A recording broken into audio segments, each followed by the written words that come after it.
This conference will now be recorded.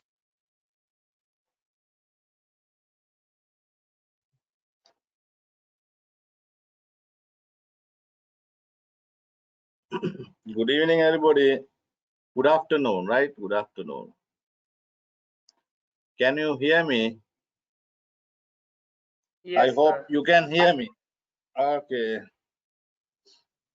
So now one Burmese monk has inquired about his arrival to Sri Lanka.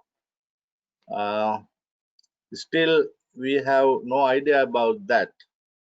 So as soon as government open the airport and allow foreigners to come and study here, we hope to send them entry visa and other invitation letters.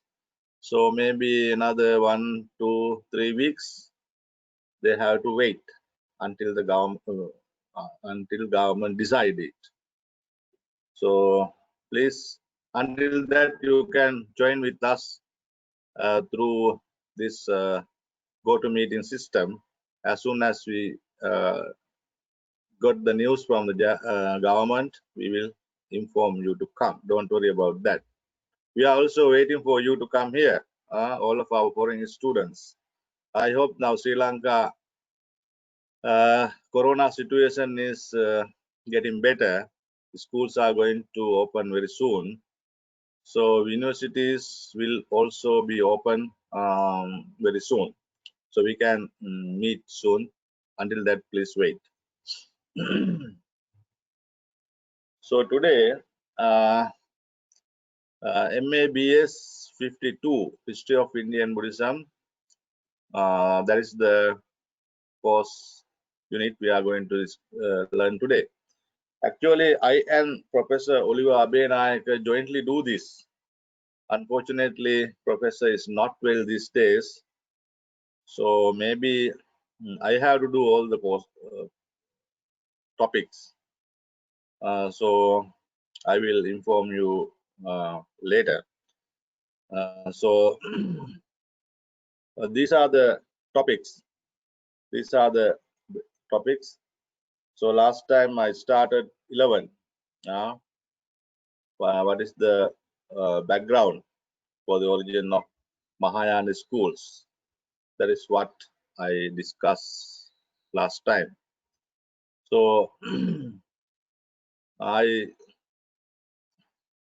choose main two sections of streams or trends which cause for the origin of Mahayana Buddhism. So one is devotional side of the history of Buddhist thought.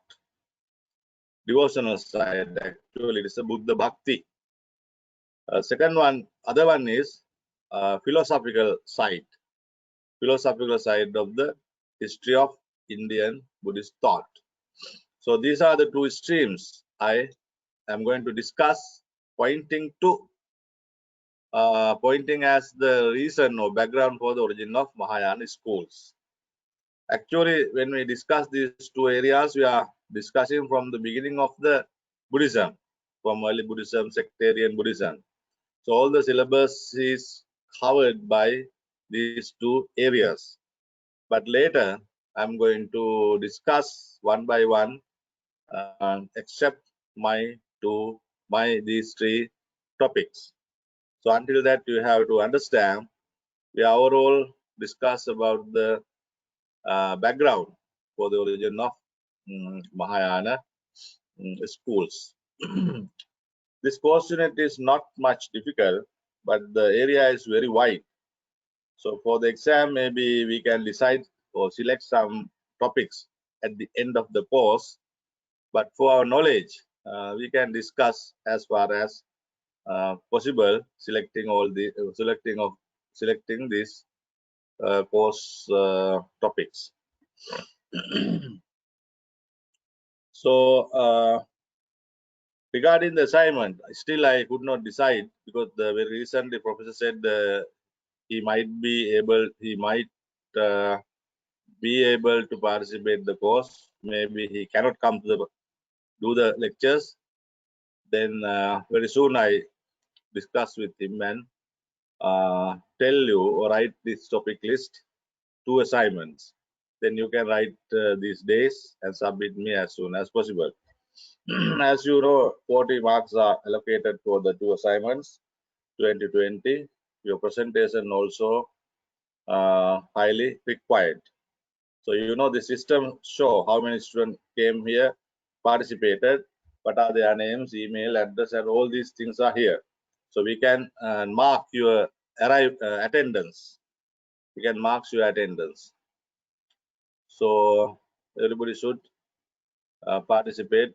If you are going to sit for the exam, you have to continuously participate. If the government allow us to meet as a class, maybe we can do courses. We can start our course unit according to their guidelines at the classrooms also. But we have no idea to stop this online teaching. Maybe big classes or selected classes we are going to do through the online system. Then next next one, what? No, where is that? Hmm, wait,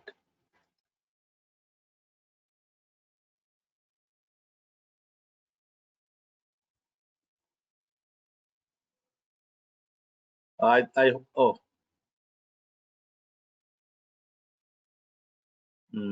okay. I hope you can see this document, right? Can Yes, you teacher. see? Okay, okay, okay, right. So So, today we are going to discuss about this topic, philosophical history of Indian Buddhism from Anatta to Dhamma theory.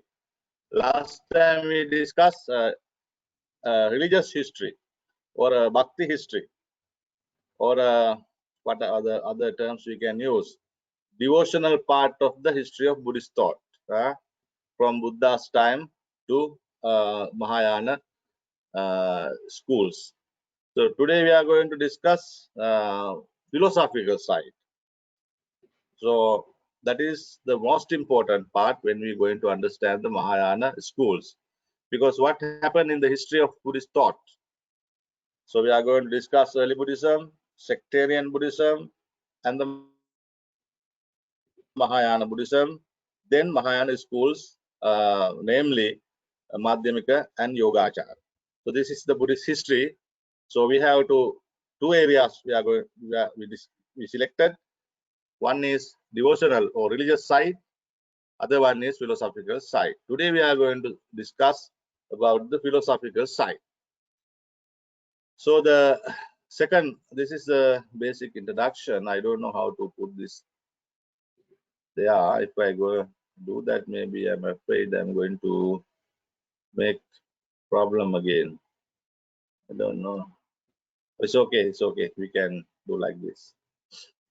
So basic introduction is like this. I hope you can see. I can't see because of this. No, I cannot push it. Okay. So there are many Buddhist traditions throughout the world. Main causes arisen for these many sects in philosophical problems that these traditions face time to time in the Sasanic history. This situation can be seen even the Buddha's time as well as later period of Sasana. So because of the many reasons, but main reason is the philosophic problems. Philosophic problems cause for the origin of different sects. We know that Vinay matters also cause philosophic matters, cultural matters also influence, and also religious matters also, I mean devotional side also influence for the division of the many sect, more or less, more or less. So when we talk about the origin of Mahayana schools, all these areas are important. Here, my topic is philosophical philosophy of Buddhist thought. So I discuss only philosophical teachings which cause for the origin of many different Buddhist sects, especially Mahayana. Oh, this one cannot see, no?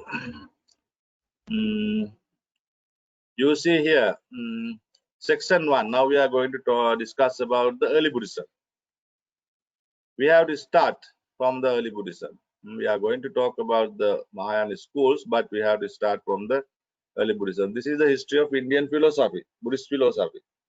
How historically uh, uh, revolution, how historically happened the revolution of the thought of Buddhist teachings. So the question faced by the Buddha during the Buddha's time or early Buddhist period was the Atman concept. Because Upanishadic thinkers put forward there is a Atman. There is a Atman. That Atman they recognize as like this.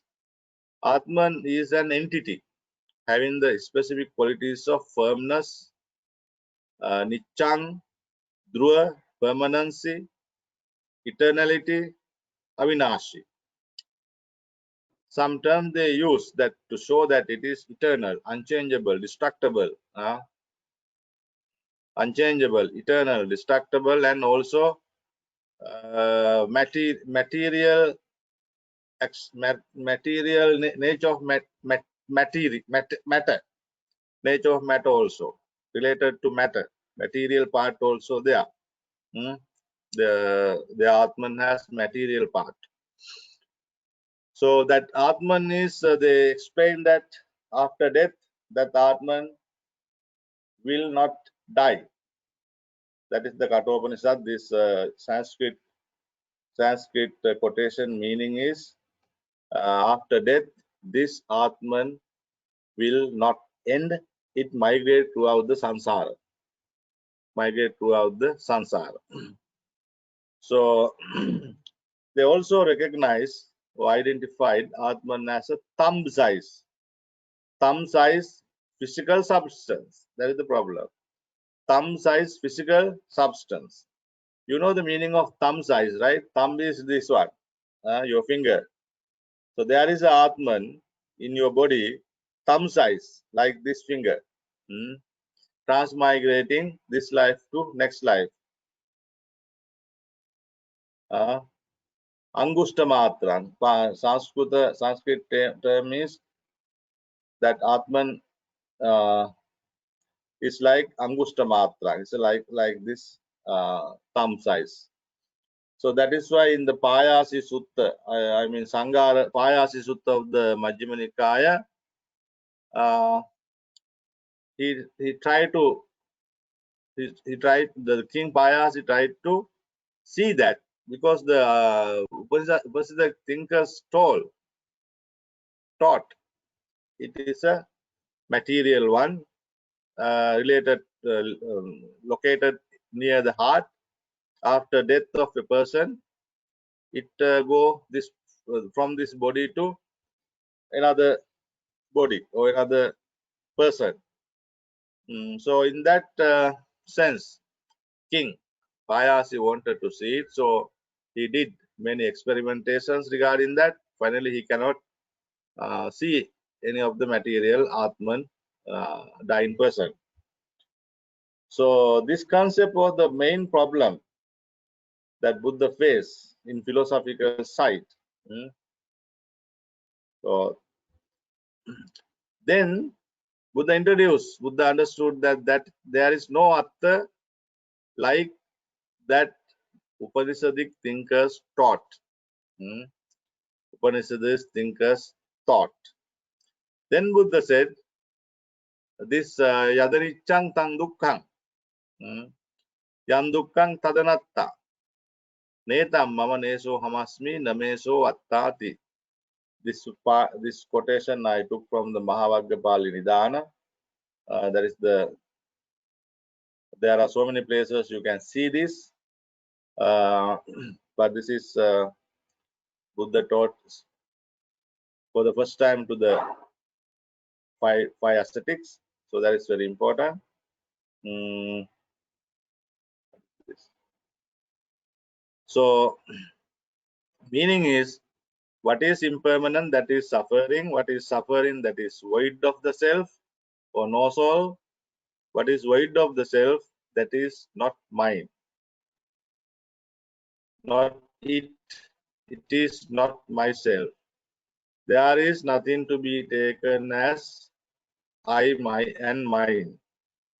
I, my, and mine. In that sense, we cannot say it is Atma.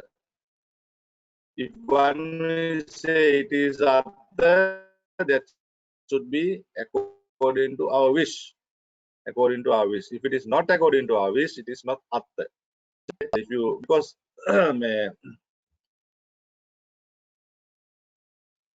because you know, what is that?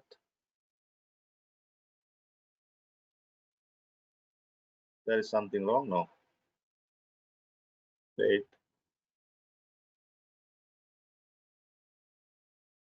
Okay. So everybody can hear, right? One can say yes. Can you say yes?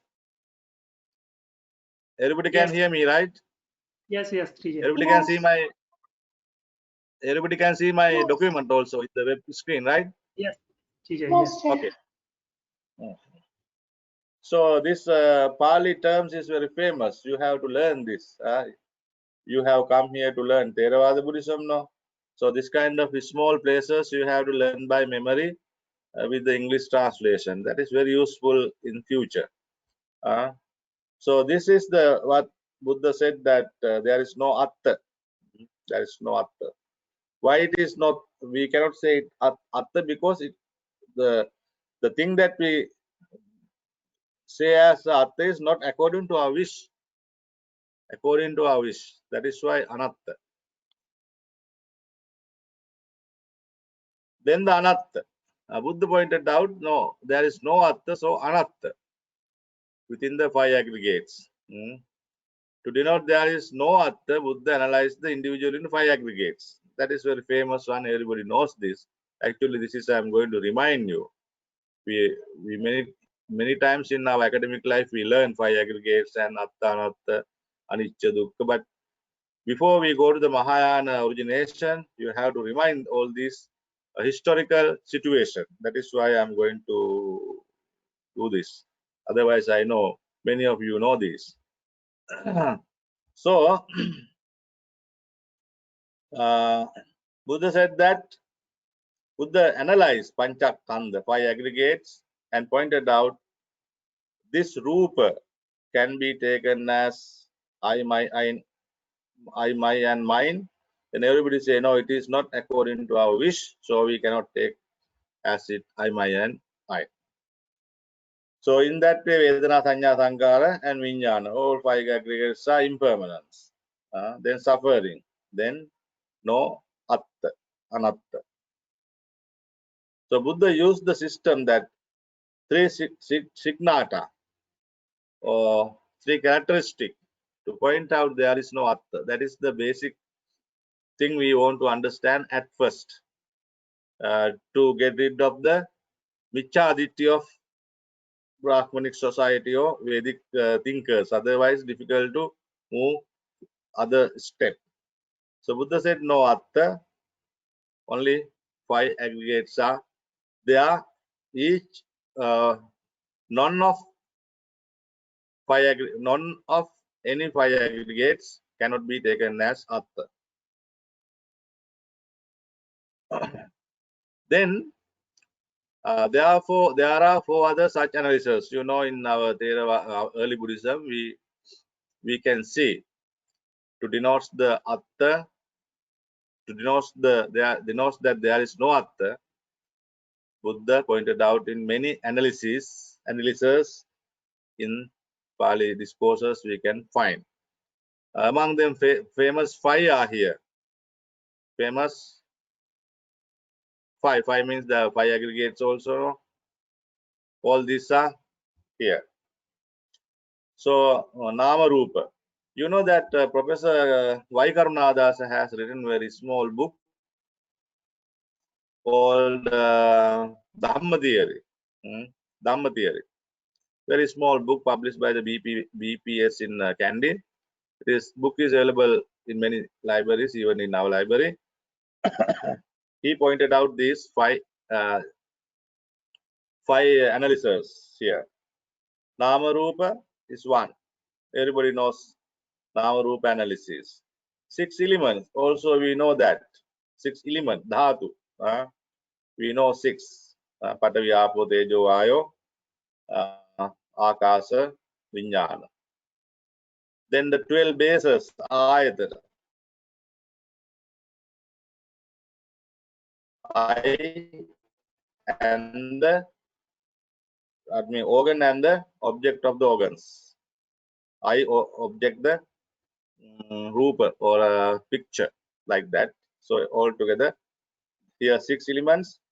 No. Here Chakku Jiva Kaya Mana.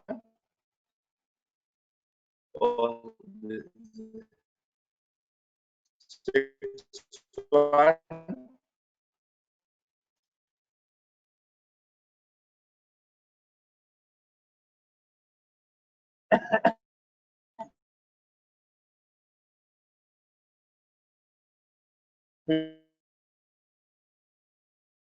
We have 6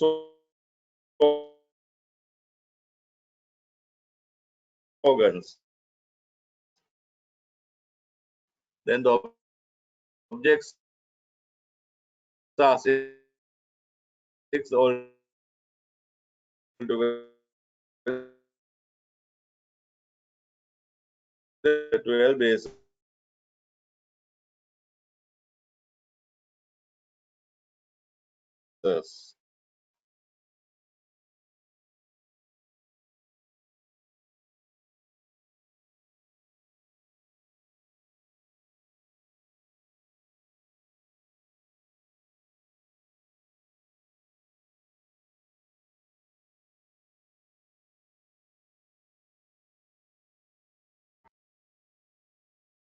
Analysis of 5 aggregates.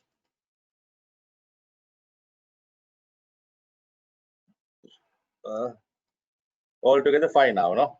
5 maybe should be small one, yes. Analysis of 5 aggregates. Then now altogether 5. Here we have to change the 5. Here there are 4 others. Okay, sorry. I have done it 5 aggregates at the beginning, but altogether 5.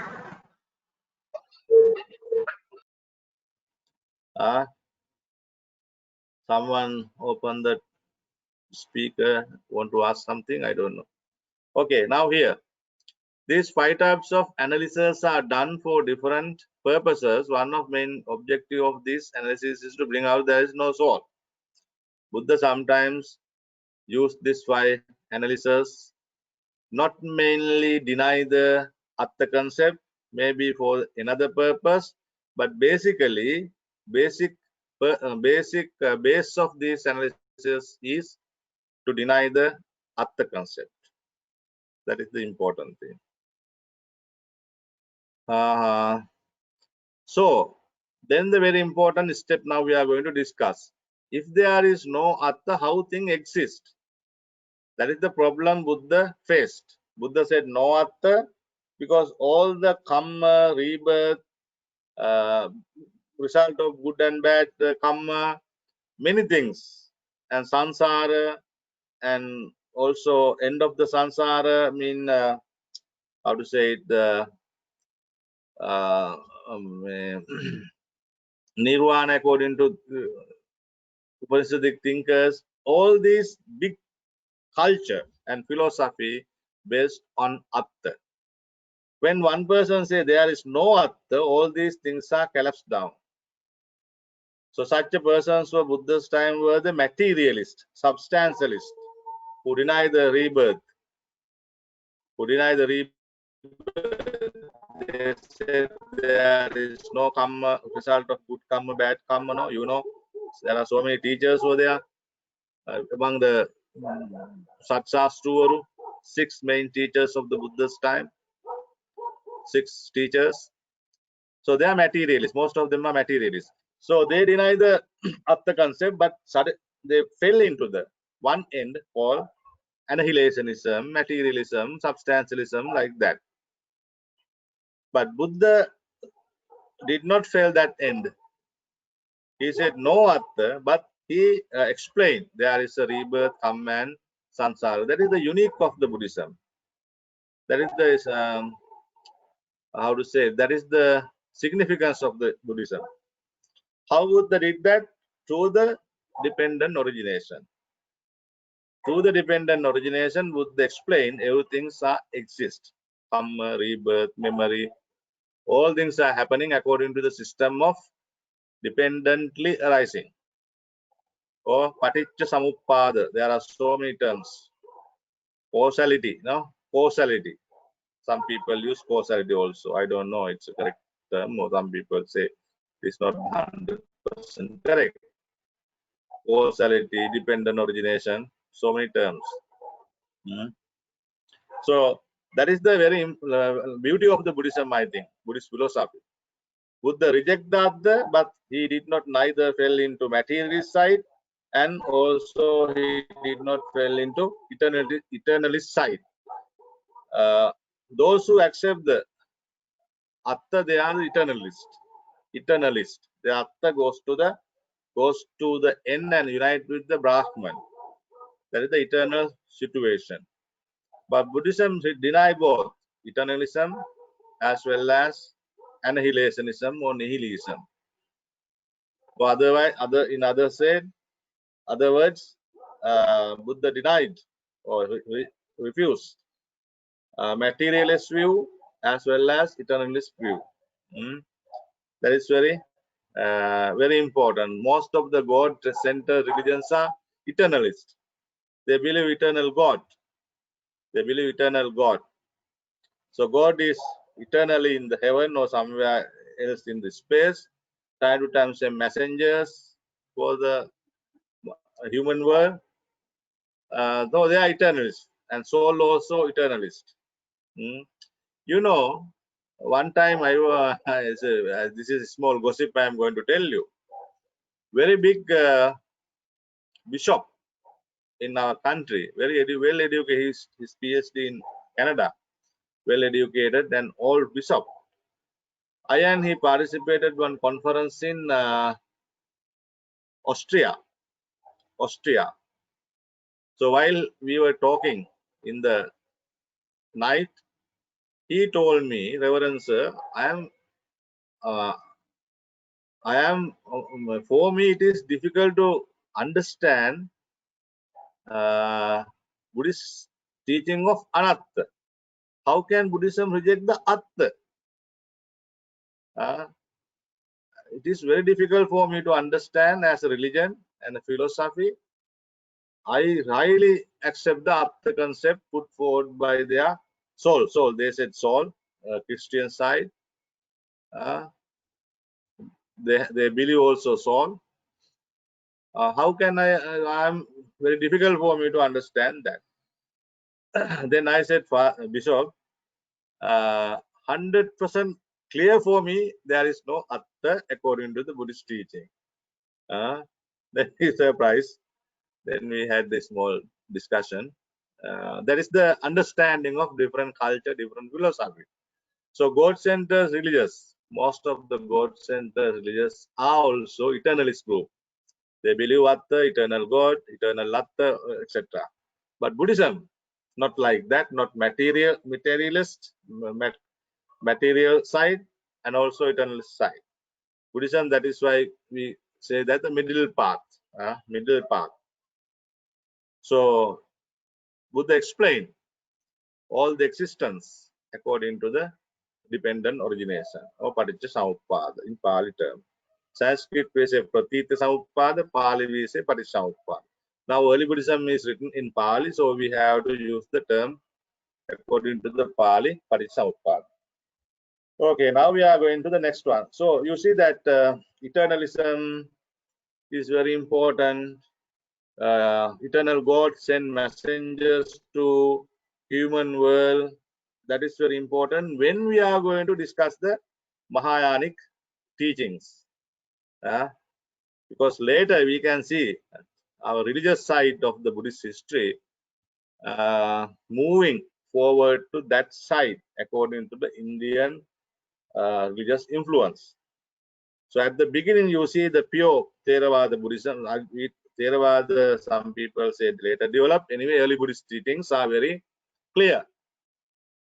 No gods, eternal God, no soul, eternal soul, but not philosophy of matter.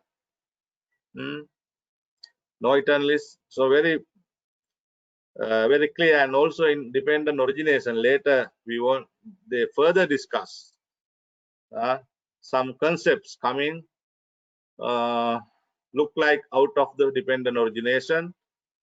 So philosophic thought is very important.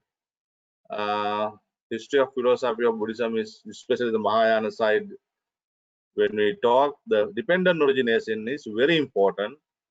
So you have to have clear idea of the what is dependent origination in early Buddhism. What is the unique of the early Buddhism? Then we can discuss later different or similarities between our Theravada, early Buddhism, and the Mahayana schools. Especially the Nagarjuna, when we want to talk about Nagarjuna's Mula Madhyamika Karika, dependent origination is 100% needed. If you don't know the dependent origination in early Buddhism, very difficult to understand what Nagarjuna says. So that is why I decided first we talk early Buddhist theories, then come to the sectarian Buddhism, then go to the Mahayana. Okay, then what is dependent origination? Kacchanagotta Sutta of the Sangyutta Nikaya. You see, they are very famous sutta preached by the Buddha. Buddha said that Sabbhang Attitiko Kachayana Ayang Eko Anto.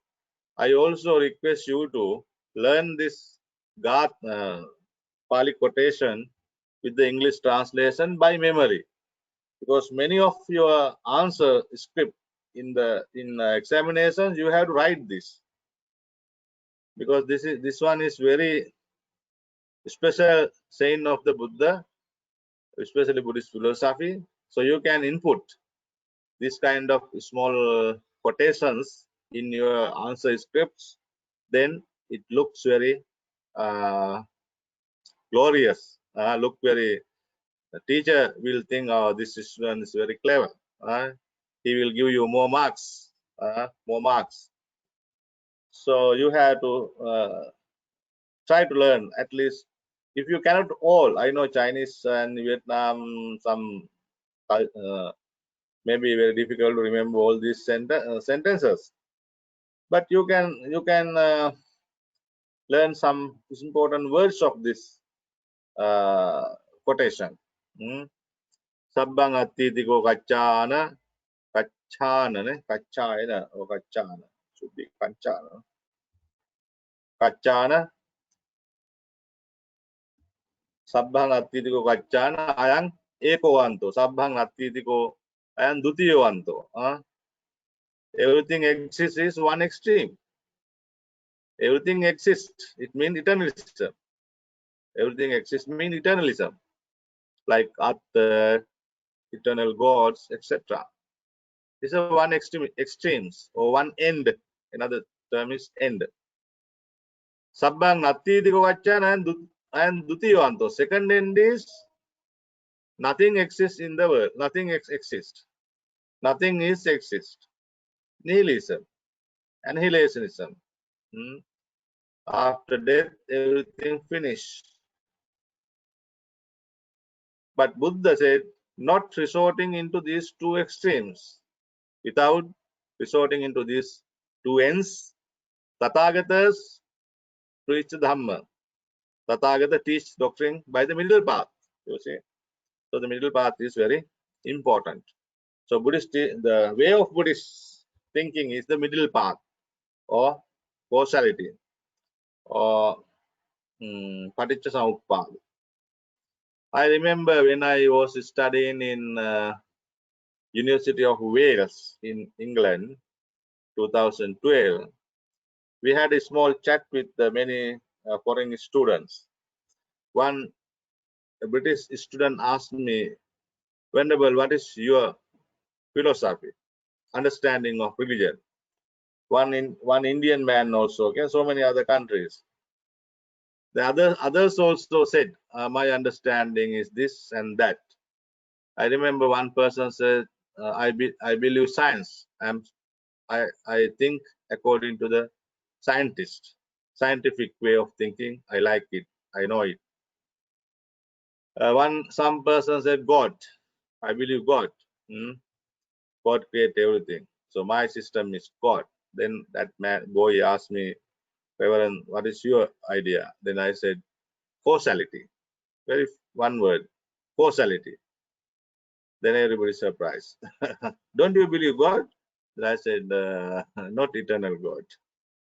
So this causality or Parisampada is very important. The base of the Buddhism is Parisampada. You see the very nice place explaining about the Parisampada. Everybody should read this sutta, Majjhima Nikaya Mahatanha Sankhya Sutta. Actually, if you have not read this sutta, I think very big mistake. Everybody should read this Mahatanha Sankhya Sutta if you want to understand the Paticca Samuppada. Bhikkhu Bodhi also translate very nicely. I think I got this from Bhikkhu Bodhi's translation. In Sinhala also we have. But we know that Venerable Sati, when we preach Dhamma, many times we quote name of the Reverend Sati. Reverend Sati said that Buddha said the same Vijnana is migrate from this life to next life. Nothing changed. Same Vijnana. Going this life to next life. That is what Buddha said. Then other monks report to the Buddha, and then Buddha asked him to, then the others brought Sati in front of the Buddha, and Buddha blamed him. How many times I told you that things are happening according to dependent origination. Then Buddha used very nice Pali term. That term is Anyatra Pachaya Natti Vijnanasya Sambhavo. I can't read this because of this. Anyatra Pachaya Natti Vijnanasya Sambhavo. Please learn this by memory. Keep in your mind this stanza, this part is very important. Anyatra Pachaya Natti Vijnanasya Sambhavo. It means that without dependent origination, apart from the condition, you see, a part of this condition, there is no origination of consciousness. That is this condition means Parisamuppada. Condition means actually Hetu. Hetu means cause or reasons. There is no origination of consciousness. So Vijnana always functioning according to the system of Parisamuppada, dependent origination. So it cannot exist independently. Independent. Nothing in the world independent. All are dependently arising. So we cannot say Vijnana also out of that. Vijnana also functioning and going this life to next life, not as a one Vijnana, change and continuity. You know that Professor Kalupahana used the very nice term to explain this. That is the change and continuity. Please write and remember. Change and continuity is how Vijnana migrate from this life to next life. How things are exist and continue. change and continuity. But in eternalist group, like Buddhistic thinkers and other God centers revisionists, they say eternal and continuity. Eternal and continuity. Our idea is change and continuity. That is the difference. We say change and continuity, but others say that eternal or unchanged and continuity. Unchanged and continuity. When we talk about the Mula Madhyamika Karika later, you know the one chapter dedicated Swabhava Pariksha. Swabhava Pariksha. It means that the Swabhava concept put forward by our Hinayanic group, Sarvastivadi. Sarvastivadi tradition came up with the Swabhava or own nature, self-nature concept. So Nagarjuna reject that idea, telling that the so-called Swabhava or own nature should be eternal concept or eternal thing, unchanged thing. So we cannot accept unchanged things according to Buddhism. That is out of the Buddhist thought. So basic idea is change and continuity. To put forward that, to explain or denote that idea with the use Paticca Samuppada. You see, that is very nice similes are given here. Please try to learn this, keeping this in your memory. Very nice. One is, you see, Kattaggi. If a fire burns because of sticks, it is known as stick fire. Stick fire. Chips fire. Grass fire. Cow dung fire. Chaff fire. Chaff fire. Rubbish fire. So Vijnana also same.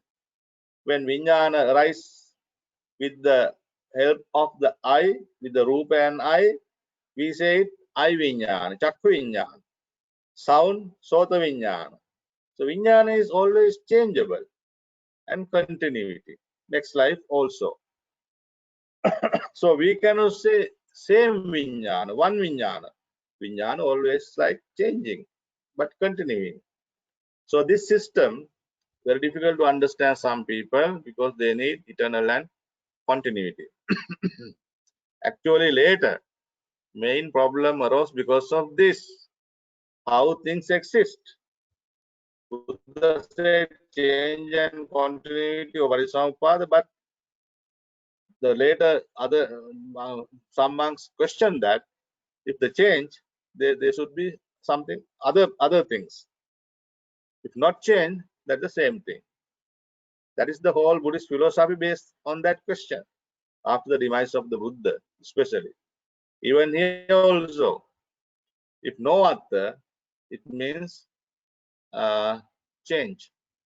If change, how continue? Same thing continue or another thing continue? No answer for that. No answer for that. In Buddhist, we know one very best answer to understand that situation is nacha so nacha anyo. More than that, we cannot explain. Neither he nor another.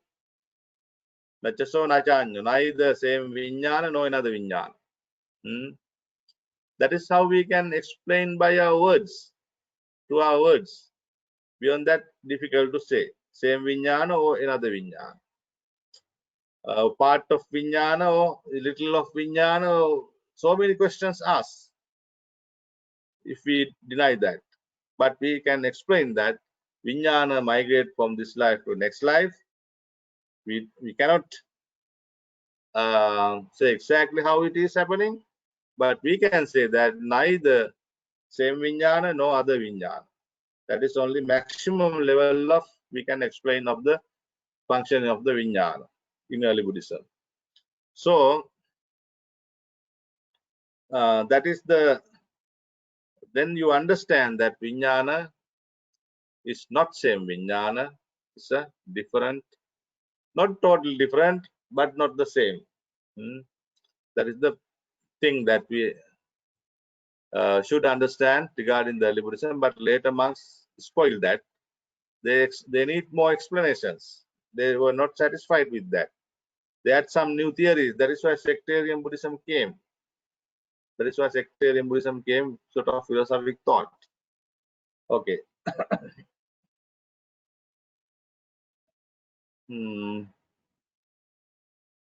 Now, okay. So here you see early Buddhism, question number 2. Now we talk, just now we finished question number 1 actually. Question number 1 is, what if there is no atta, how thing exists? That is the question number 1. I could not put that. Yeah, I think okay. Question number 1, I have mentioned it. Section 1 is early Buddhism. Question number 1, no atta, how things exist. That is very important. Then another question arose. That is this question, early Buddhism, question number 2. All right. Another question, impermanence and how thing not actually exist here. How things explain actually. Sorry, I did in the sometimes I work in the midnight. No, sleeping time I wrongly type. Early Buddhism's question number 2 is impermanence. So anicca and the understanding the things, how things explain or how things understand. How things understand or perceive. There are so many words: perceive, understand, experience, how look into the things, like that. So the early Buddhism, when Buddha said that there is no atta, everything anicca dukkha anatta, Buddha explained three signata. Then question how thing exists, Buddha said, okay, everything exists according to the dependent origination. Then the other question is, if everything is changeable and impermanent, how we understand the world? When we see a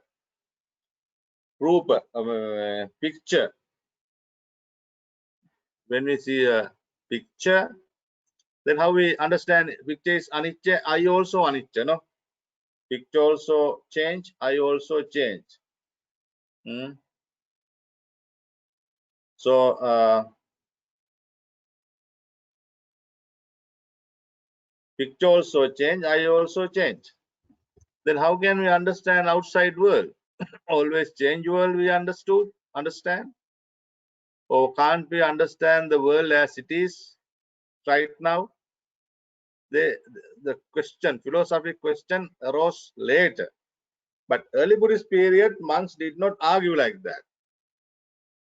When Buddha preached, they understood, they experienced through their spiritual development or yogic power or meditation. They perceive it. They try to perceive rather than arguing it. That is why we say early Buddhism is atakkhavacharo and Dhamma. Buddha said, my Dhamma is atakkhavacharo. Not totally depend of the language and argument. If one try to understand the Dhamma through the argument, no, it is impossible.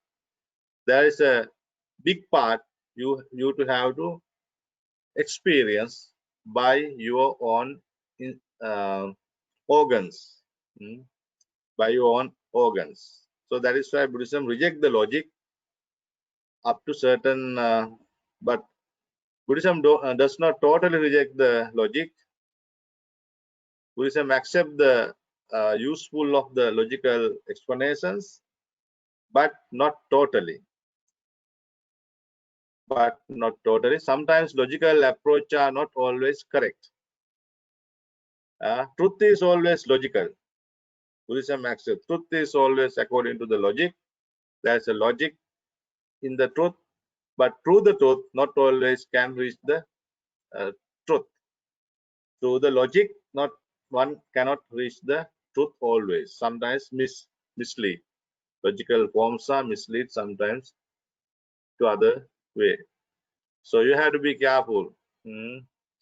It's like foreign countries navigator. You know the navigator? Yes, navigator, right? The one instrument put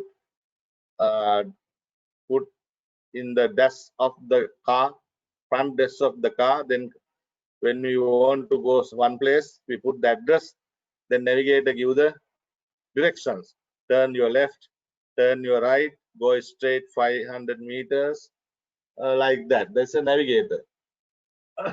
So logic is like that. You know, once I think 2 times in my life that navigator gave wrong guidelines. One in England, one in Korea. So that person who drive for me 1 month, we navigator brought us into one jungle one time, another time another place. So logic is like that. Not always give the correct guide to see the truth. Sometimes misguide. But truth is always logically accepted, logically can see.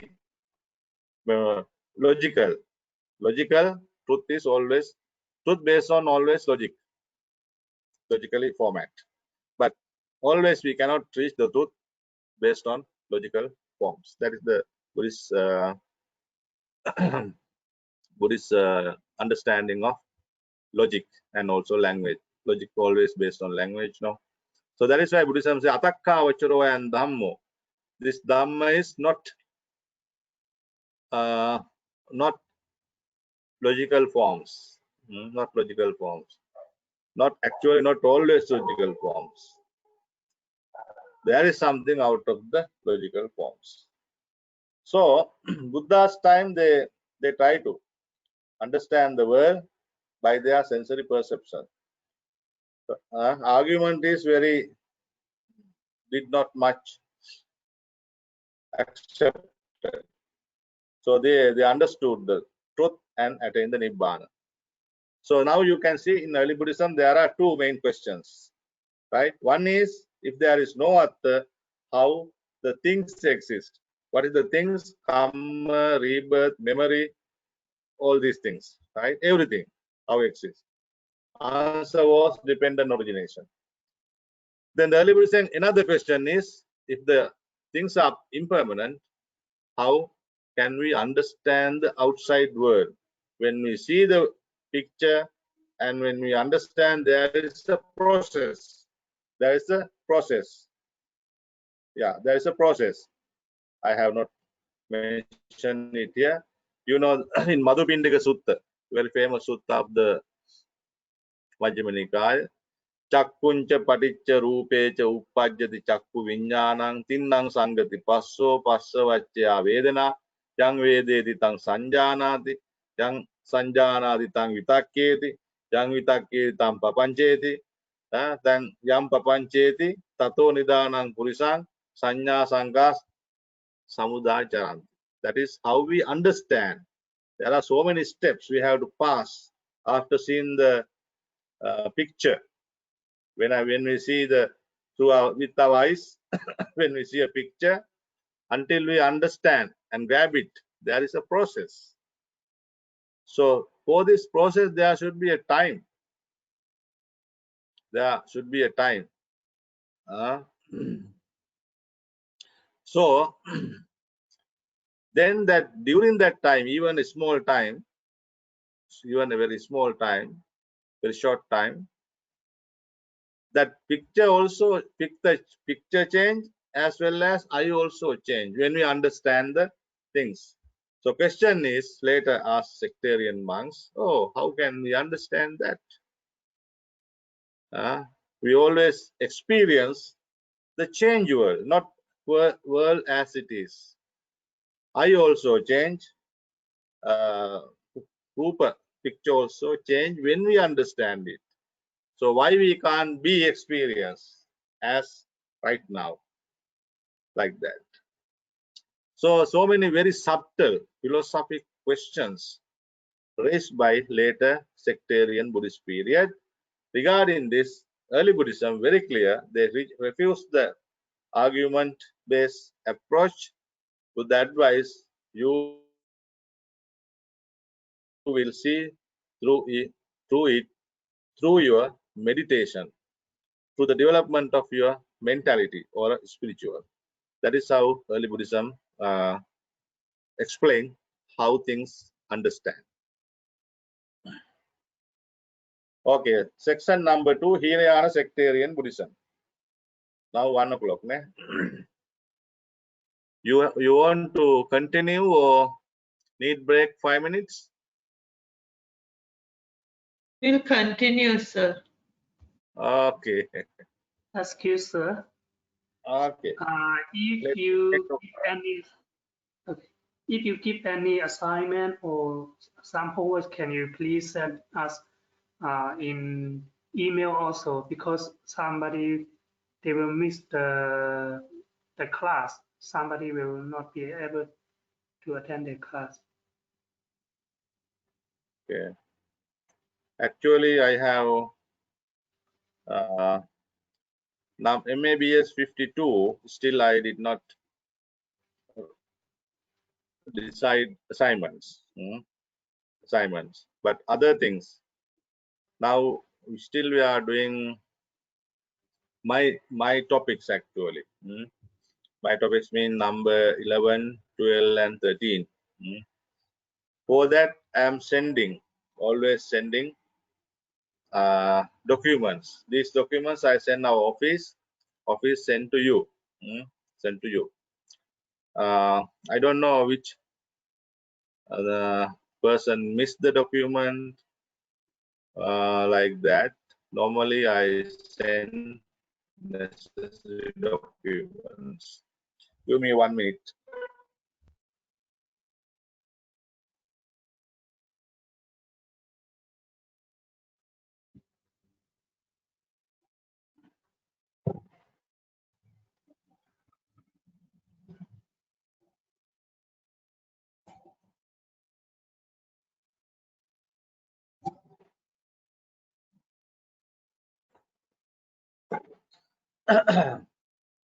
And another thing is I want to ask, is that necessary for us to put our name according to our student number? Your Is that email, necessary? yeah, your what is your question? I means like if somebody put their name not according to their student number, without student number, is that okay, or do we need to recorrect it? You mean to get the email? No, sir. Like when we attend a class, from Class. here, our name, do we need to put our student number also? Is it you put or is automatically coming? We have to put. Really? Because I see so many students not put student number. Is it problem or no? Why some student no number? Otherwise, how can they get the my email? They should have number and registration. Otherwise, our office don't send the document. Anyway, you can write your name and student number and email address, telephone number, or whatever. If no have number, write name and other relevant details. Don't worry about that. Then they will find number for you. If you don't have number, you can't help that. You have to discuss, inform the office why we have no number. I mean, when you mark our name, whether we are attend the class or not, you are marking according to our email address or according to this. I'm not sure about that, but I have seen the name list after this class. I can see when we go to the history of the go-to meeting, we can see this class, how many students participated. Now I see the 12 students are participating. Then after that, we can see the name, address, email. I don't know. Now you said you have to write it, no? Yes. So you have to write it. Better you write name and number together. Yeah. Name and number and email and telephone number also, because if something wrong or something want to know from you, then we can very easily contact you, no? Yes. If you think no need to contact, just write your name and number. That is okay.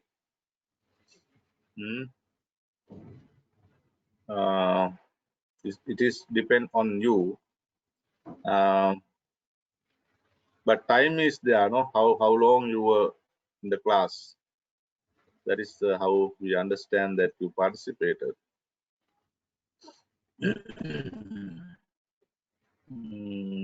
Anyway, the system is new for us. Also, I also don't know much about that.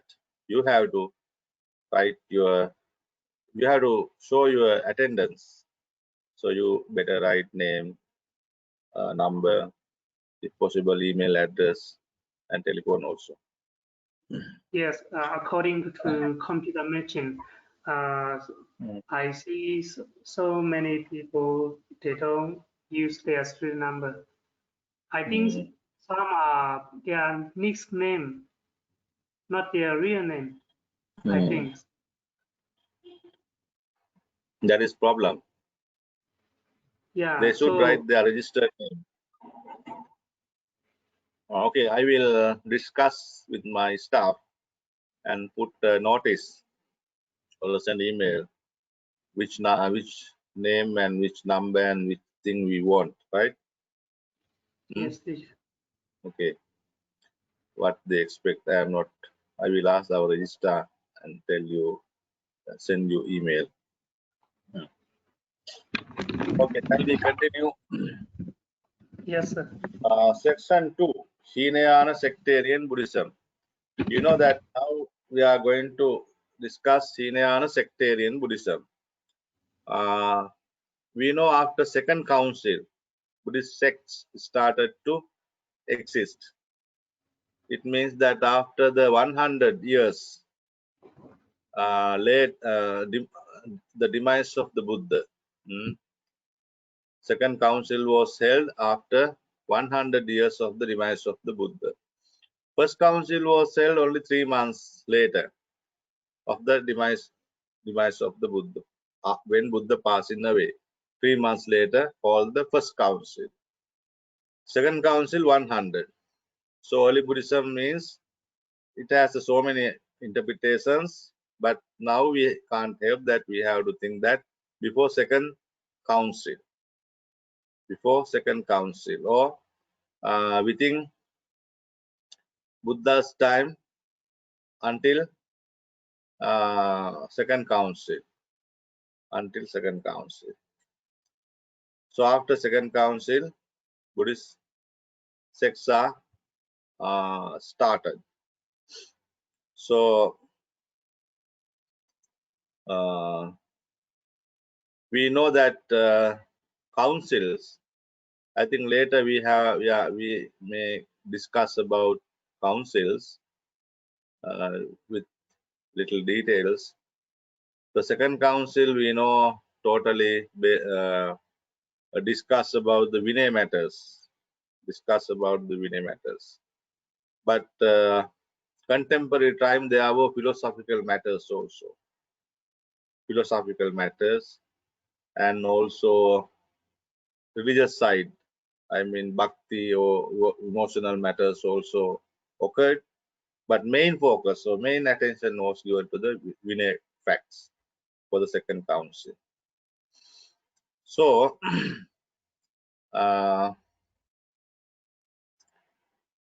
normally we believe that Vinaya was the fact that caused for the origin of many division of the Buddhist Sangha. Vinaya was the closest factor which influenced to divide Mahasangha into two parts, Theravada and Mahasangha. Then later, one by one, altogether 18 Buddhist sects were originated. But at the same time, not only the Vinaya facts, we have to understand that there are philosophic factors also cause. So I'm going to show that. What are the philosophic questions and factors cause for the origin of different schools? So the one question. What is the question? Impermanence and how things exist. Early Buddhism also same. Early Buddhism taught that everything is impermanent. Sabbham bhikkhave anicca. So there is no soul. Everything suffering. Then the question came, if the things are anicca or impermanence, how things exist?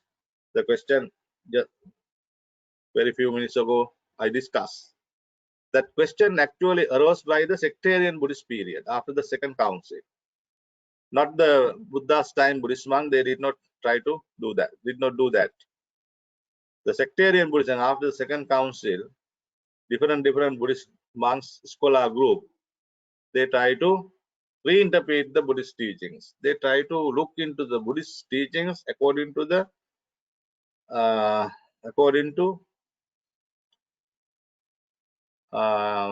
logical format, logical approach, according to based on the logical formulas they want to discuss. They want to explain further explanation. They want to do further explanations. Why? So you know that first council, very important thing happened. What is the very important thing? That the Buddha's teachings were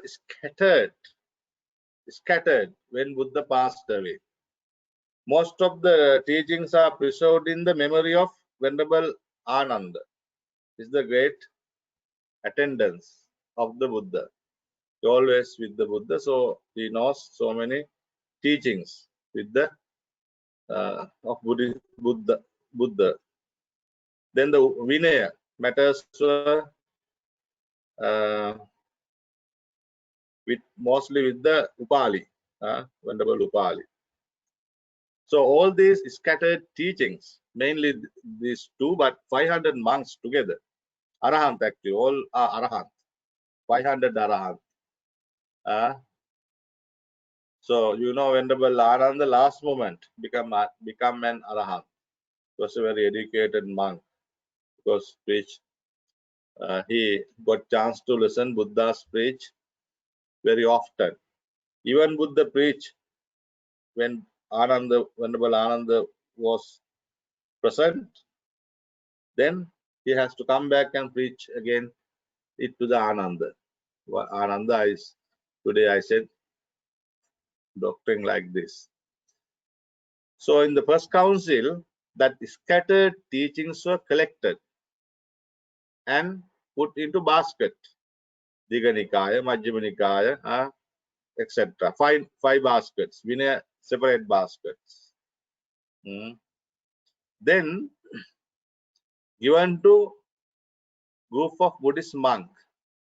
Vinaya matters given to Venerable Upali and his students. Diga Nikaya was given to one group, Venerable Ananda.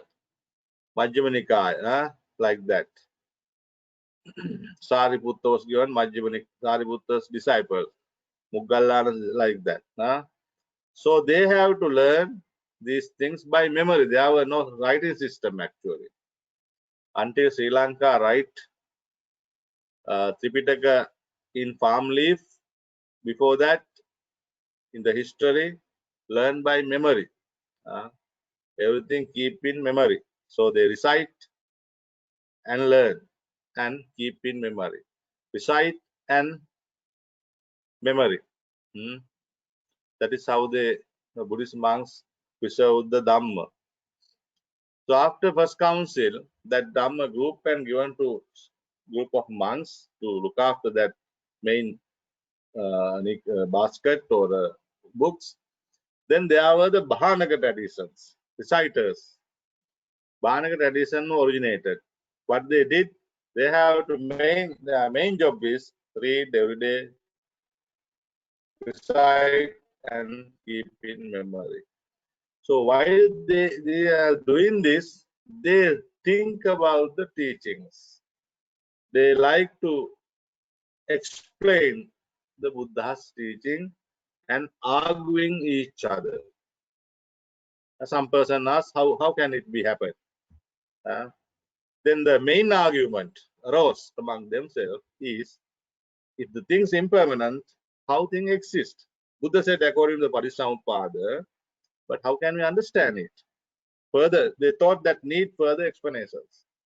Maybe outside the Indian philosophic influence also.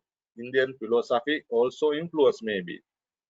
Maybe some Brahmanic, very clever Brahmanic come and argue how you are this teaching and no other, no like this. How can we explain karma and rebirth? So maybe that is one reason. Other reason is Buddhist monks themselves started to argue because that is the system of that time. Arguing is the system, philosophic argument. Maybe that is the two reasons I told you. One is within the sasana, other thing is outside the sasana. So to face those outsiders, maybe some Buddhist groups thought our explanation must be developed rather than early Buddhism has done, early suttas has done. So the question that time is this one, impermanence and exist. Impermanence and things exist. How can we understand the karma rebirth? Because those things need certain time. If you say upadatyeva vinasa, as soon as rising and destruction, so how can we understand the things? So big question, no? Like just now I told you, after seeing the rupa or a picture, we need time to understand it. If we change it, if it is anicca and change, I also anicca and change, how can we understand the word? We cannot understand. So that question arose, put forward by the sectarian Buddhist monks. Before they group as sects, the same monks, among the same monks, they, as a group, they came up with the different argument.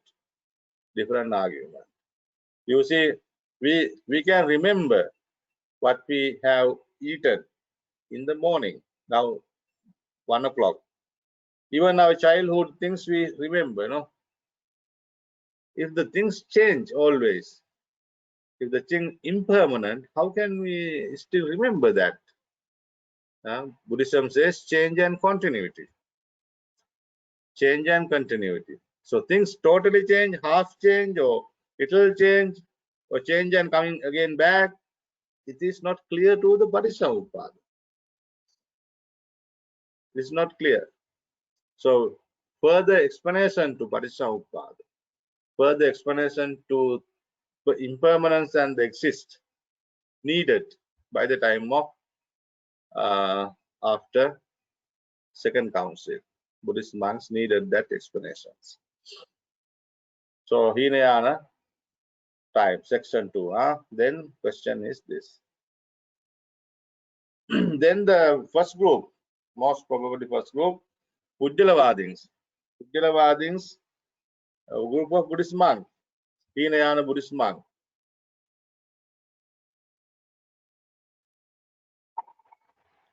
You know Pujjalavadins. English term for the Pujjalavadins we use is individualist. It's not here, no? Individualist. Individualist, I will put here. Individualist. Individualist. Those who believe there is an individual. Those who believe that there is a Puggala or individual within these 5 aggregates. This is this Panchakanda, there is a Puggala. There is a Puggala. That Puggala is the one who carries our memory, result of the karma and everything throughout the samsara. Throughout the samsara. You see that some Jataka stories, Jataka stories, I'm going to make a small joke.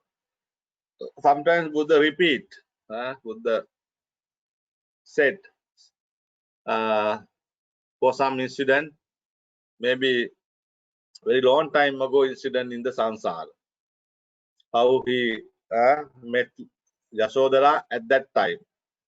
You see that then maybe Chandakinnara Jataka, no?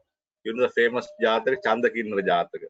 When one king shot to Yasodhara, the 2 mermaids, Buddha, Bodhisattva and the Yasodhara was mermaid, then shot and then even dying, Yasodhara never left the Bodhisattva. Then Buddha want to say it like that. Then say another incident like this. Buddha repeat, when Ananda and I was going to the jungle, I saw not Ananda, maybe another name, no?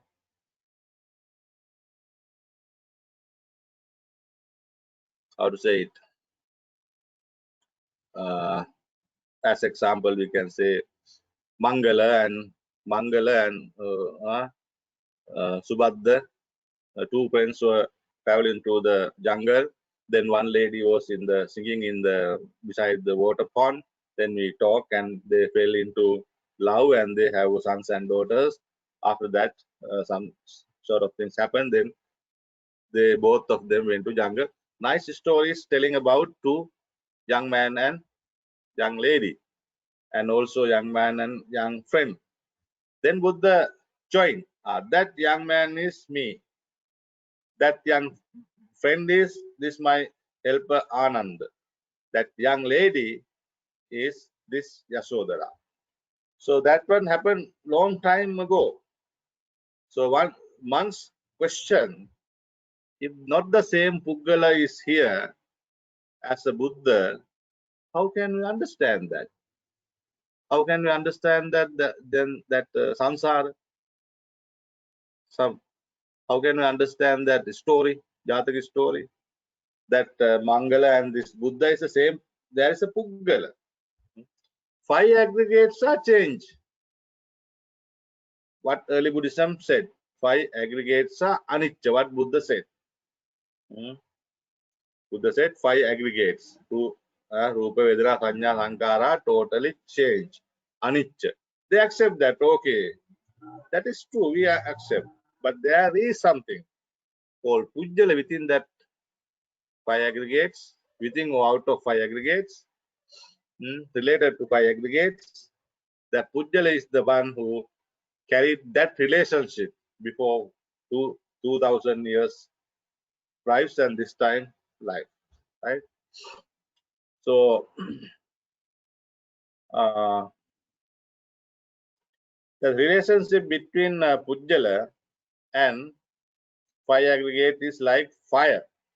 They give simile.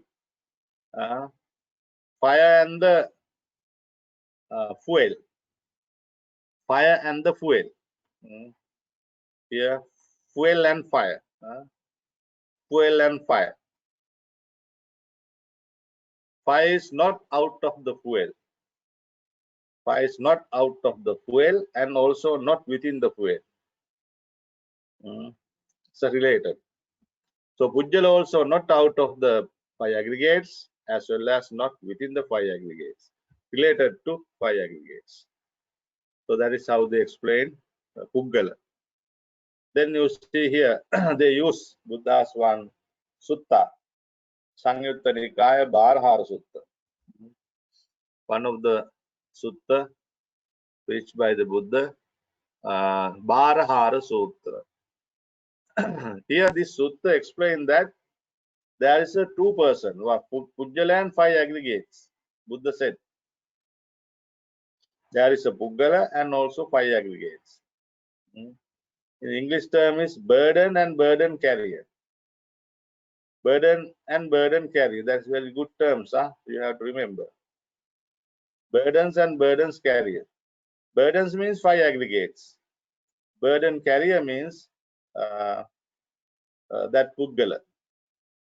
Burden carrier is Pujjala. Person who carry the five aggregates is the Pujjala and five aggregates. So there is a Pujjala. Buddha said this sutta in Sangyutta Nikaya. That is their explanation.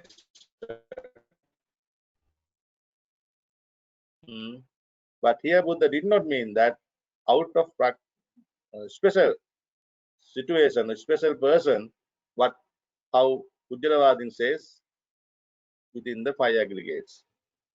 Within the five aggregates. Just Buddha mentioned Pujjala. The collection of these five aggregates are the Pujjala, not the separate Pujjala or absolute Pujjala.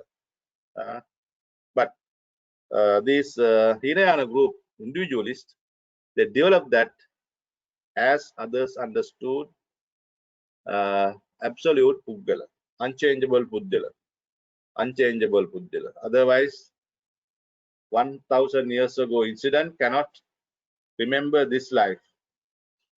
Otherwise, Buddha and that Mangala is same, or we cannot say the same person. Why Buddha said same? Okay, there is a unchangeable part that is called Pujjala. That is what this sutta says. They said.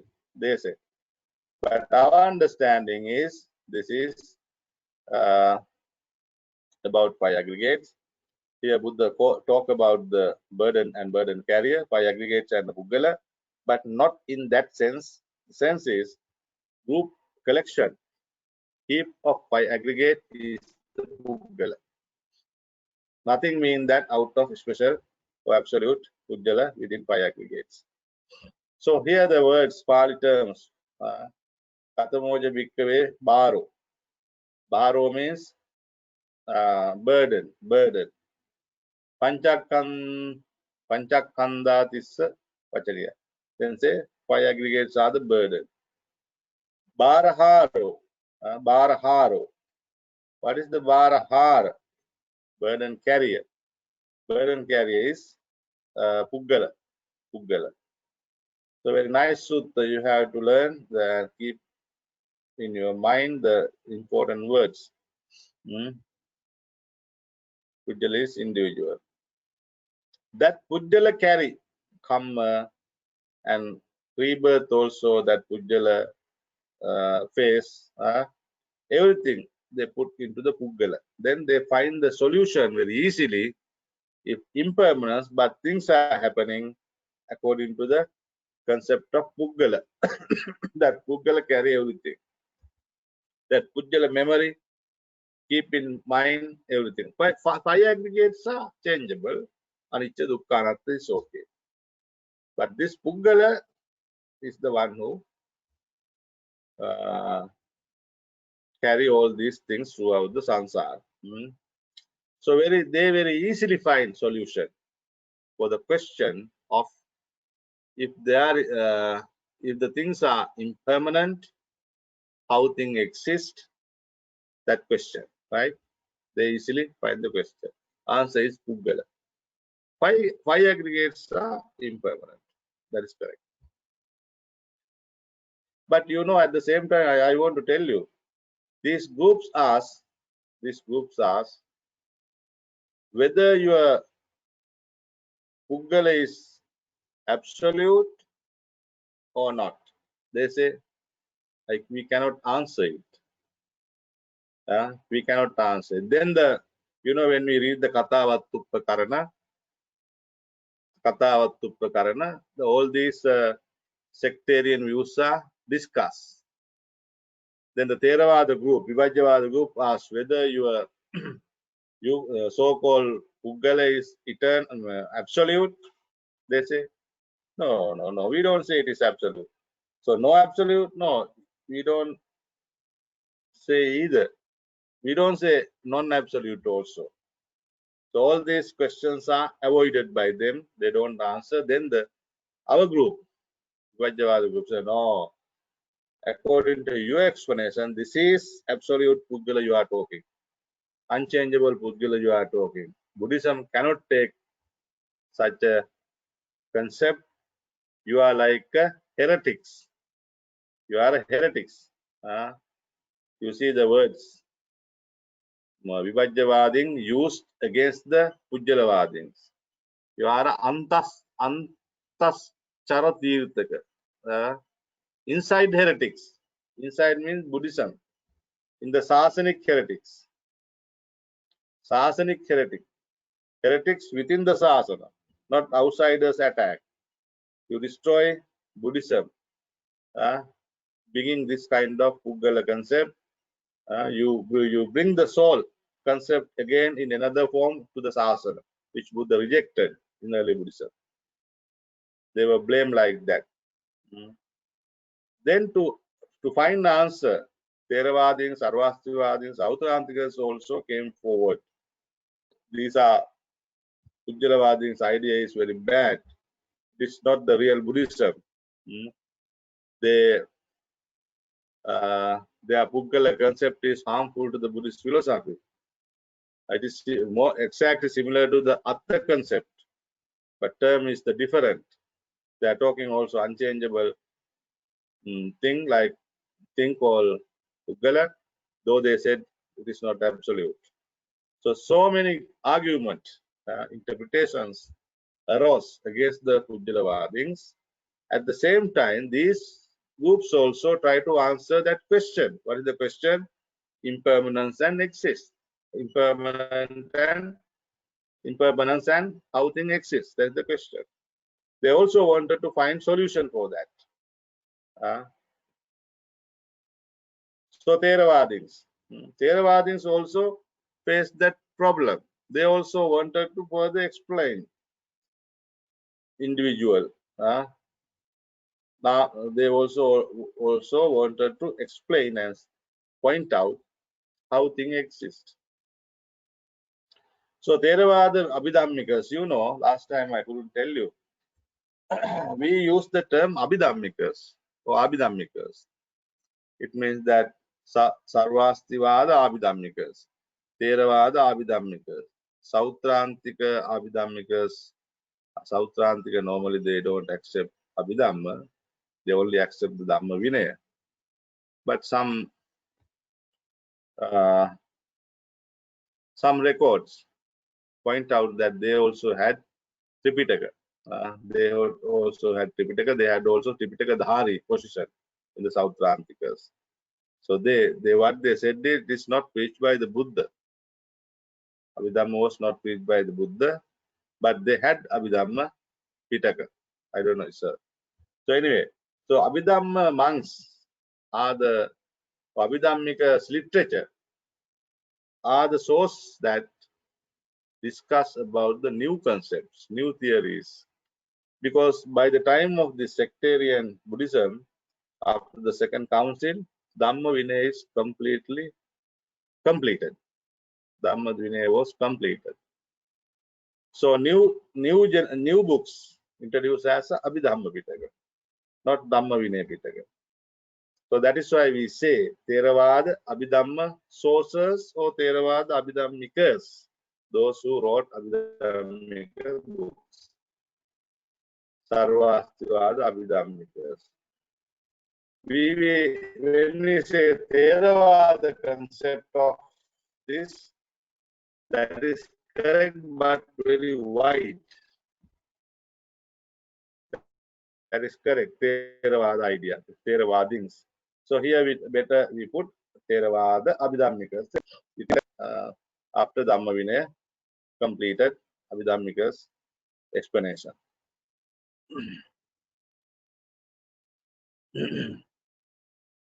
So they divide. You know, Abhidhamma very simple. Abhidhamma, that what is the Venerable Narada's book? Abhidhamma compendium, no? Abhidhamma. Manual of Abhidhamma by Venerable Narada. It's a very nice book. And also Bhikkhu Bodhi's Abhidhamma one book he has written.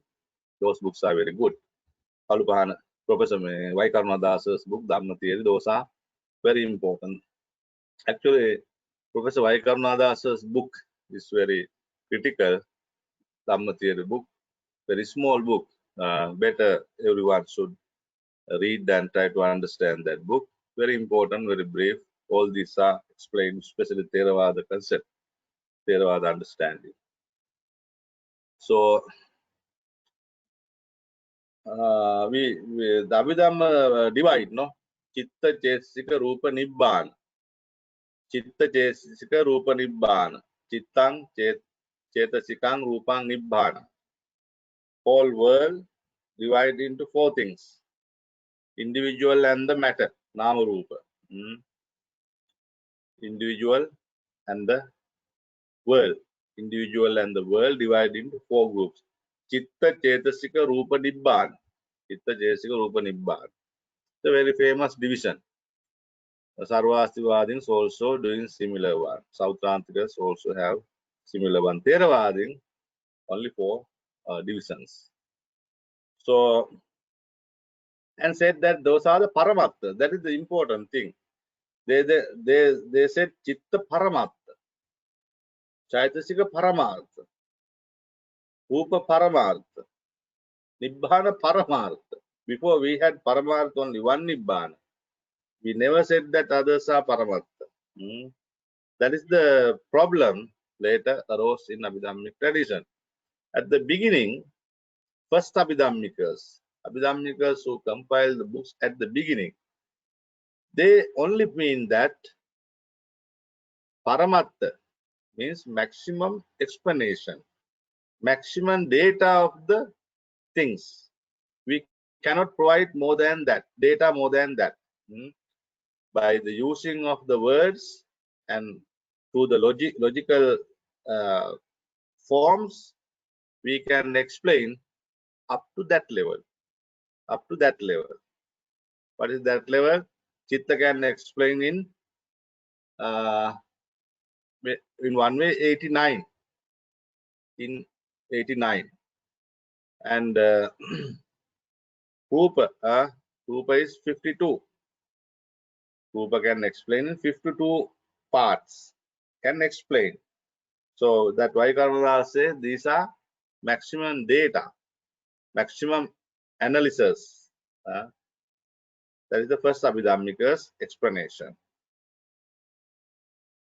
How they understand the term Paramatta, that is the they use Paramatta in that sense. Abhidhammikas use the Paramatta in the sense of maximum data. Maximum data. Not the absolute meaning. Just maximum data.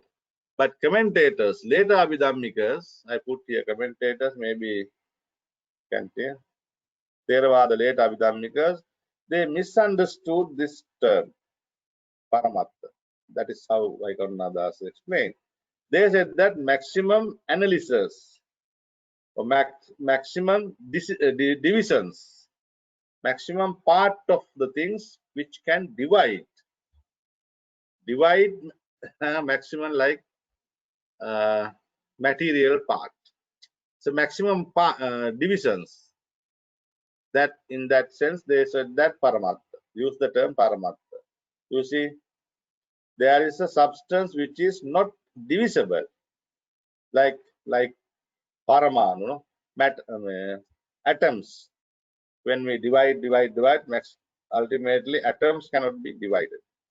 The atoms are the basic root for all the material world.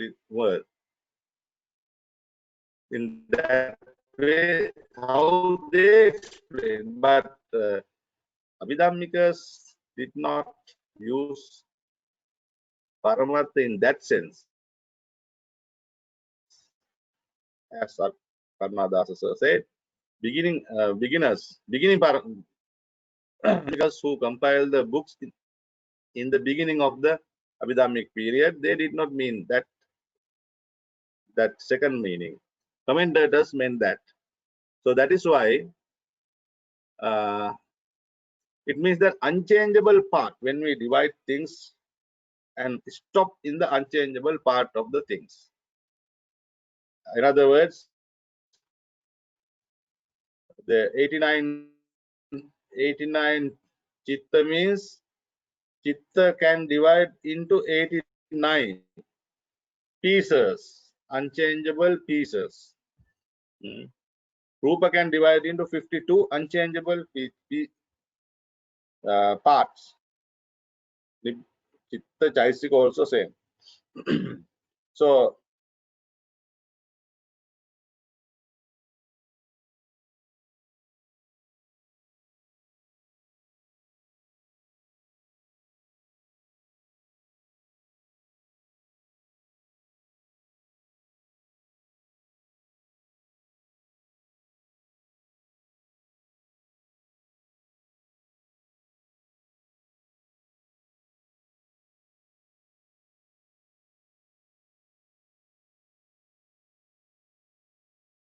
sometimes they think that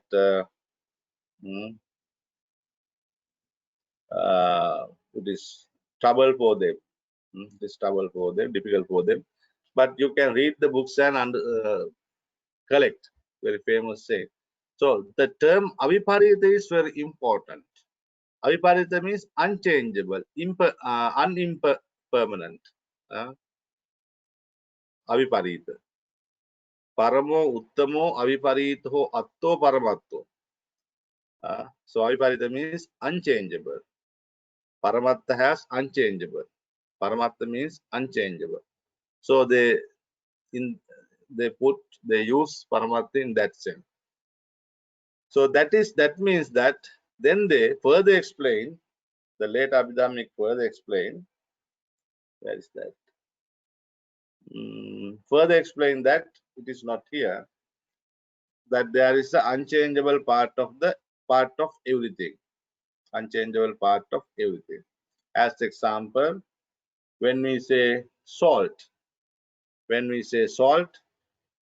that the taste of salt is unchangeable until we call it salt. That is true actually. When we say another thing, Patavi, earth, Patavi. Patavi is a hard of the things, Patavi. So that Lakshana, that hardness of that Patavi is stable, unchangeable, is eternal until it is called Patavi. What also? So they try to explain unchangeable things, things within the matters, within the everything actually, mainly matters. So, so the whole idea is Theravada tradition also, especially Abhidhammic tradition also, later part accepted unchangeable part of the things. Dhammas are changeable, five aggregates are changeable, but there is something unchangeable part that is called Paramatta or self-nature or something like that. So Sarvastivada, because you know all these groups, all these five sects are named as substantialist. That is the problem. Substantialist or materialist. How can Theravadins be materialist? Because Buddha always said that everything is impermanent. But later, scholars explain and said all these groups are materialists. Why? These groups accepted there is something unchangeable part within the matter. Within the matter. That is the problem later caused for the origin of Mahayana Prajna Paramita. That is called Dhamma theory actually. Or soul in the Dhamma, identity, entity, or essence of the matter, unchangeable part. Theravadin stopped accepting the unchangeable part of things after these explanations. Right? Sarvastivadins also same. Sarvastivadins also same. Their answer was self-nature, Swabhava. The term is Swabhava. You can't see here. Swabhava. They said there is a two characteristic of the matters. One is Swabhava, other is Karita. Two natures, Swabhava and Karita. Dhammas has two characteristics, two natures. The Swabhava nature is unchangeable. Karitra is changeable. Karitra is changeable. Everything has these two parts. Even the kamma has changeable part, kamma has unchangeable part. That unchangeable part start to function when the environment is okay. When the environment is okay. As example, if you have done a bad karma in this life, when next life, when the environment is set, then the result come into you. That is the Swabhava is going this life to next life. Kamma Swabhava is going this life to next life when you born there. The why we still can remember the what we have eaten in the morning, because the memory of that Swabhava is continued from morning to now, still now. But changeable part is called Karitra. Everything has Swabhava and Karitra. Then they said that Swabhava is the answer for that question. How things exist when things are impermanent. Swabhava. They further explain what is the Swabhava, clay and pot. You see the clay? Clay is the Swabhava. Pot is Karitra. Gold is a very general meaning. Gold is Swabhava. Chain. We can make chains out of the gold. Chain, bangles, so many monuments we can make out of gold and also clay. So that monuments are the Karitra. Similar to Karitra, gold and clay are similar to Swabhava, the same way. So things are going this life to next life as a Swabhava. This Sarvastivadin Swabhava highly criticized by the Nagarjuna's Mula Madhyamik Karika. One chapter called Swabhava Pariksha. Swabhava Pariksha. Reject this concept. No, this is impossible. This is not Buddhism. How can Swabhava will happen like this? This is rejected by the Nagarjuna. And the Sarvastivadin further said that there is a tritemporal existence of Dhamma. Tritemporal means past, present, and future. Oh, what is this? Past, present, and future. So Swabhava was in the past, Swabhava is now also, Swabhava is future also. So this is actually this kind of teachings. Other group blame that you are teach concept similar to Atta, what Buddha rejected in the early Buddhism. This is not exactly Atta, but duplicate of the Atta function is similar to Atta. But they wanted to find answer for that. If everything is impermanent, how things exist, whether change or part of change or totally change, we have to understand karma, rebirth, memory. All these are no meaning if we accept change and continuity. They need further explanation. So that is why tritemporal existence. So Sautrantikas, now Sautrantikas. So you see the Sautrantikas also came up with the new concept called Ekarasa Skandha. Sanskrit term is Ekarasa Skandha. The English one is the one faculty. One faculty. The concept of one faculty. Now do this. One faculty. Ekarasa Skandha.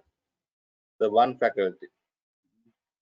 Out of the 5 aggregates, in our 5 aggregates, there is a special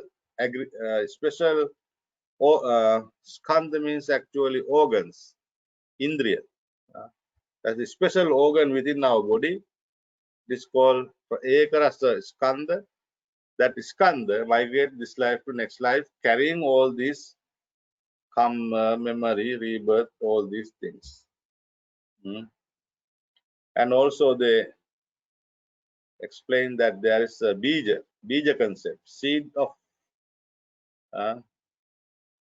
I forgot to mention here. Kamma, seed of kamma. There is a seed. Everything has seed.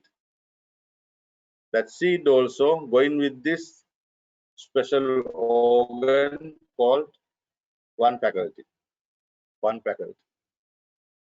So that one faculty and that seed of memory, seed of kamma, things are going this life to next life.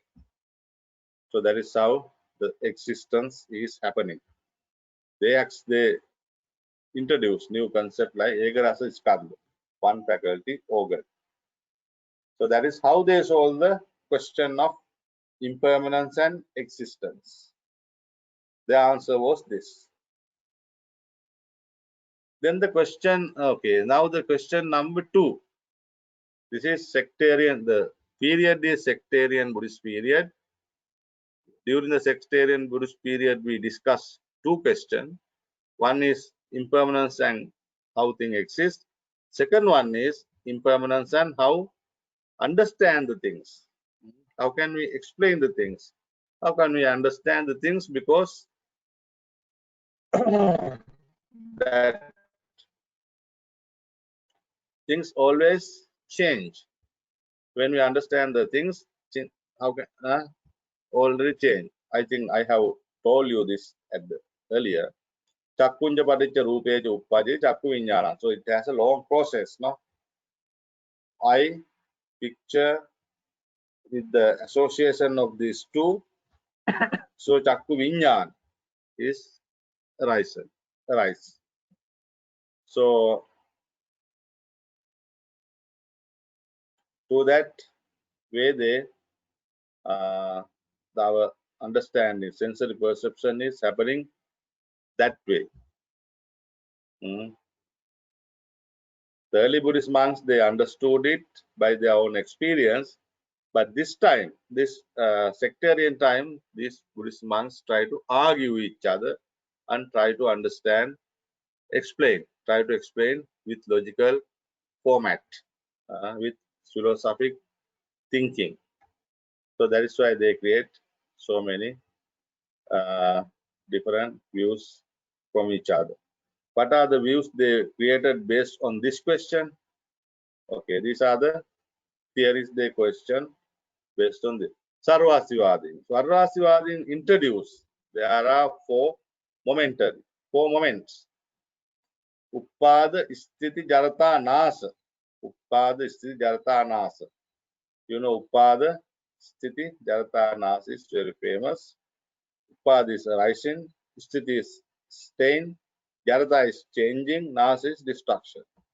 So everything has these four moments. Everything in the world has these four moments.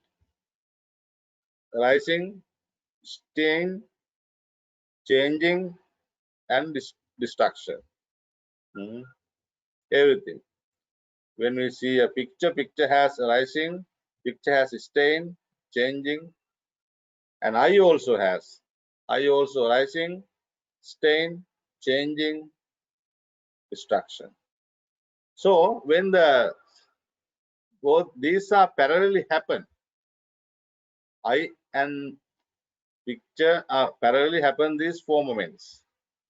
When I arising, Rupa also rising. Flower or Rupa picture also rising. When I staying, then the Rupa also is staying. When I decaying, Rupa decaying, destroying. That is why momentary of Sarvastivada. Then they said that the staying moment, second stage, picture and the I are both can understand each other. I can understand this is the picture very fast. So they solve, they find answer for that question. If the things always changing, changeable, how we can understand the things? We very fast change, no? Then they said, no, that staying moment, I and the picture staying moment, understand, oh, this is picture. I don't know, these are, they are split argument. They are splitted argument. I don't know. So Sarvastivadi explained Shanavada. We call it Shanavada, moment. Moment, Shana. They explain how fast. What is the meaning of Shana? The very strong man,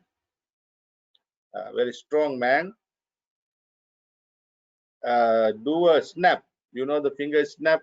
Finger snap is this one. I don't know how to. Yes, this one. Finger snap is this one.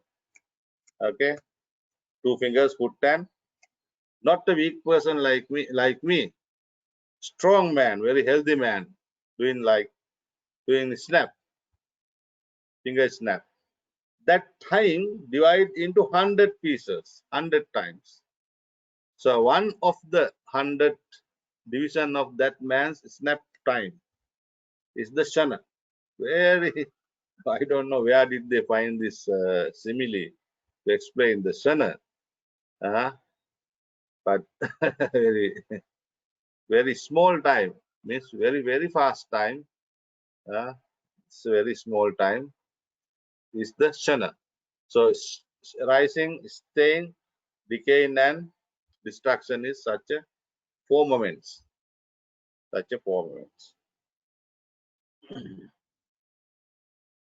Sautrantikans said no. So we cannot understand the outside world as it is. We never can understand the outside world as it is because things are always rising and destroying. As soon as rising, destruction also within the rising. There is no gap. There is no gap. That is why they said that Sarvang Shanikam, very far. Everything is Shanikam, momentary. Everything is momentary. Shanikamiti Bhavaneya, Upadatya Vinasa. You see, Upadatya Vinasa. The rising is itself Vinasa. Rising is self destruction or dying. So they said they accepted only two moments, Sthiti and Jarata. They reject the Sthiti and Jarata. Rising and destruction is only they accepted. Sthiti and Jarata they rejected. Sthiti and Jarata they rejected. So they said outside world we cannot understand as it is. Always we have to understand Anumana Jnana, not the real Jnana. We understand only the Anumana Jnana. Wait, मैं zooming करना, zooming करना. Hello. Maybe time is over. That is why they want to go. Okay. Then the Theravada teaching of momentary. Theravada teaching of momentary. Then the conclusion, right? Theravada teaching of momentary. We know Theravadins. They also said that the Rupakshana time and the Akshana time also same. Rupa momentary and the Chitta momentary is same. There are two momentary. Not same. There are two momentary. Chittakshana, so see the 17 Chittakshana, 17 moment of Chitta is equal to 1. No, 17 moment of the Rupa equal to 1 Chitta. Chitta is going fast. Rupa is very small. So one Rupa moment has Chitta moment, 17 Chitta moments. So they said that Chitta is working fast. So before that picture is decaying, Chitta can understand. I can understand because we understand through the Chitta, no mind. Mind can understand the Rupa. There is no trouble. Practically, there is no trouble. They find the very easily answer for that question: impermanence and understanding. Because Rupa is slowly change, Chitta is fast change. Then fast change thing can understand Rupa. That is how they said. Then the conclusion is all these Hinayanic group try to find answer for two questions. One is impermanence and existence. Other is impermanence and understanding the outside world. And also they try to find answer for the karma, rebirth, memory, all these questions. And all they were named as substantialists, materialists, because they finally came into conclusion that there is the unchangeable part of the matters. That is why they are named as so. So that is called Dhamma theory. Modern scholars say Dhamma theory. They put forward Dhamma theory to the Buddhist philosophy. So that Dhamma theory was very because they argue. Problem is the argument, logical forms.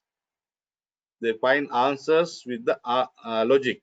That is the problem. Not like early Buddhist teachers did. So this is the history. Then next we go to Mahayana step.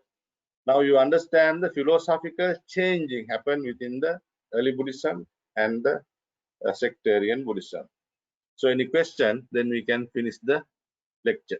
One question, please.